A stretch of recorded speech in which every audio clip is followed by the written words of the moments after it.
عجب گرفتار شدیم ناموسه. باعث و بانی تمام این بدبختی ها خودمم. تو فکرش نرو شیخ، دیگه اتفاقیه که افتاده. شرمندتم سالم، تو را هم از کار زندگی انداختم. اشکال نداره شیخ جاسم، یه مدت دیگه که آب از آسیا بیافتیم برمیگردیم، برای همیشه که اینجا نیستیم. یا بسم الله چی شد؟ چیزی نه کاکا، یه همینطوریه. یه مدتی بلا استفاده مونده، اتصالی پیدا کرده. دکتر برق رو از کجا میاره؟ مگه اینجا امکانیات داره؟ نه والا، خودم یک پنل خورشیدی گذاشتم، البته یک دستی هم توش بردم که برق فشار قوی تأمین کنه. دکتر جان مادرت یکم فشارش کم کن، دردمون گرفت. دهنت سرویس.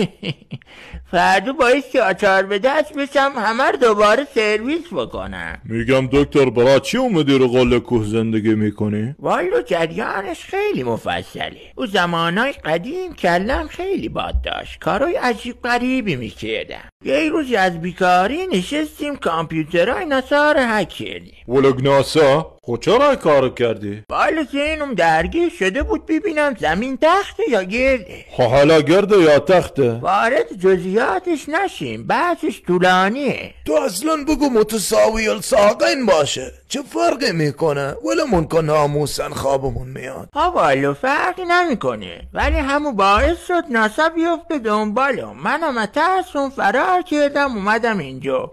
ولی خب بعدش اگه اجازه بدی گومو بخورم میگم کاکام.